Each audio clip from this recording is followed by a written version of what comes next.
Aquí viene don Leonardo. Aquí ya, viene. que viene entrando con el teléfono en mano. Ya se va a sentar con nosotros. Ya está aquí el ministro de Educación, el exministro de Educación, Leonardo Garnier. Ahora sí, vamos a dejarlo que respire un poquito y preguntarle qué cree usted que está sucediendo, es decir, estas guías, nos aclaraba ahora la ministra de Educación, Sonia Marta Mora, lo reiteraba, empezaron en el 2012, hubo esta resistencia. ¿Qué está pasando ahora? Sí, bueno, sí hubo resistencia, ¿verdad? En aprobar los Sí programas fue una cosa difícil. Recuerdo que la expresidenta Chinchilla me dijo que recibió 30,000 cartas pidiendo la cabeza del ministro. Entonces, pues sí, hubo también casi 30,000 recursos de amparo que la Sala Constitucional resolvió, que me pareció una resolución sensata, haciendo opcional la asignatura. Y ahí es donde uno realmente no entiende, porque si lo que tenemos es una asignatura que es opcional, o sea, que las personas que no están de acuerdo no tienen que llevarla, ¿por qué oponerse a que otros la lleven? Y esa sí ha sido una resistencia de los últimos meses. Yo creo que no viene solo de Costa Rica, si uno ve lo que ha venido pasando en América Latina. Cayó la ministra de Educación de Colombia, cayó el ministro de Educación de Perú, por razones muy parecidas, por este pleito contra el fantasma de la ideología de género. Entonces yo creo que no es simplemente un pleito costarricense, hay un movimiento internacional contra la educación sexual, contra los derechos de las personas sexualmente diversas. Es una cosa muy fuerte. ¿A qué se le podría atribuir esto? Porque entonces, bueno, como usted lo dice, es un fenómeno latinoamericano, no es un fenómeno solo de Costa Rica. ¿Qué cree usted, como especialista que ha estado también en los ministerios, que ha tenido contacto con otros ministros de educación de la zona? ¿Por qué se podría estar dando esta oposición a este tipo de programas? Ese es un tema extraño. Yo diría que hay como dos o tres cosas que por lo menos a mí me han llamado la atención. Uno que uno diría, ¿por qué la sexualidad molesta tanto? ¿Por qué ese miedo? Digamos, cuando el eslogan es "a mis hijos los educo yo", o el eslogan que se ha usado en países de Sudamérica es "no te metas con mis hijos", que recuerda un poco lo que dijo don Fabricio de no se metan con la familia. Hay uno lo que diría es, bueno, supongamos que todos los hijos eran educados por cada familia y que teníamos una situación maravillosa donde nadie tenía problemas de su vida sexual, donde no había embarazos adolescentes, donde no había enfermedades, donde nadie sufría en la adolescencia. Entonces yo entendería una reacción contra la educación sexual. Pero venimos de una realidad donde hay embarazos adolescentes, donde los chiquillos y chiquillas tienen infecciones, tienen enfermedades. Pero además, y esto es algo que los programas del MEP rescatan mucho, esto no es solo salud sexual y reproductiva. La vivencia del afecto, la vivencia de la sexualidad para los seres humanos es muy importante. Puede ser muy linda, muy placentera, y la palabra placer empieza a generar ruido. Es parte de las observaciones que ahora analizábamos con la ministra de Educación, que genera… y desde que aprobamos los programas hubo resistencia a incluir la palabra placer, y yo les decía, miren, ¿cómo vamos a dar educación sexual sin hablar de placer, verdad? Es como hablar de comida sin decir que la comida es rica, del sexo también. Entonces, algo que podría ser tan bonito, sin embargo, es algo que nos hace sufrir.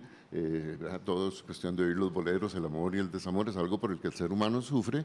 Y si pensamos en los adolescentes, es un periodo donde pocas cosas les importa más que sentirse gustados, sentirse queridos, no sentirse rechazados por el grupo, discriminados. Entonces, el énfasis en la afectividad que se puso en los programas, a mí me parece muy importante. Y sin embargo, esto ha despertado este temor muy extraño. Recuerdo que un pastor, cuando probamos los programas, decía que con estos programas se iba a despertar un alboroto hormonal. Y yo un poco lo que le decía es, mire, en la adolescencia hay un alboroto hormonal. Si va a haber alboroto hormonal, yo lo prefiero con educación que sin educación. Pero bueno, estamos en esta gran discusión que, como les digo, no es solo aquí. Yo lo que espero es que sirva para que la gente un poco empiece a conversar y que hablen con sus hijos y que hablen con los profesores de qué es lo que de verdad se ve en esta asignatura. Don Leonardo, la capacitación de los docentes ha sido óptima. Los programas se iniciaron en el 2012, como decíamos. Sí. ¿Usted cree que las personas estén realmente capacitadas para poder brindarle a los jóvenes, adolescentes, esa tutoría, por llamarlo de alguna manera? Ahí yo creo que la respuesta tiene que ser moderadamente optimista. Cuando empieza una asignatura nueva, siempre hay un problema de capacitación. Y les pongo 2 o 3 ejemplos. Cuando a fines de los 90 empezamos los programas de inglés en el ministerio, no había suficientes profesores de inglés capacitados. Y aquí es un tema que siempre hay que poner, aunque a la gente no le guste la imagen, hay que poner la carreta delante de los bueyes. Si en ese momento el MEP hubiera dicho, hasta que en Costa Rica no haya profesores de inglés, no ponemos inglés en clases, ¿de quién va a estudiar inglés para una asignatura que no existe? Entonces, había que empezar con inglés e ir capacitando a los docentes. Lo mismo nos ha pasado en matemáticas. Incorporamos probabilidad y estadística. Los profesores de matemáticas nunca habían estudiado probabilidad y estadística. Aquí es igual. Los profesores de ciencias, que son los que empezaron con este programa, ya tenían una buena formación en toda la parte biológica, reproductiva.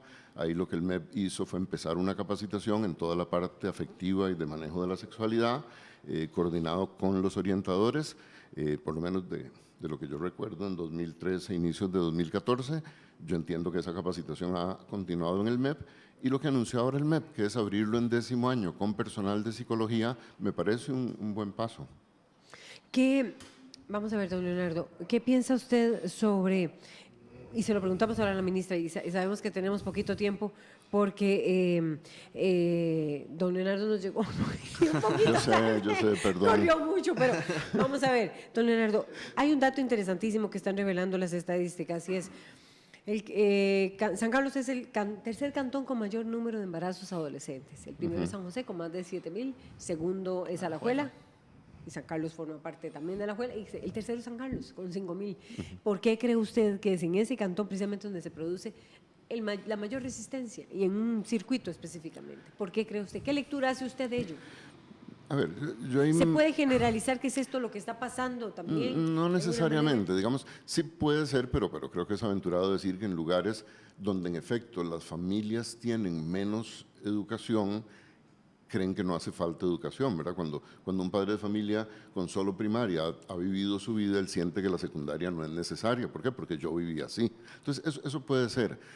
Yo destacaría otra estadística, y es que se nos había dicho que al meter educación sexual en los colegios iba a haber un gran aumento en los embarazos adolescentes.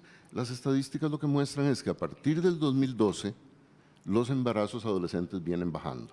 Siguen siendo un problema, no quisiera minimizarlos, ¿verdad? Seguimos teniendo 40 embarazos, número, dice el Hospital de las Mujeres, por mes. Pero por primera vez en muchas décadas, del 2012 al 2017, hay una reducción de los embarazos adolescentes.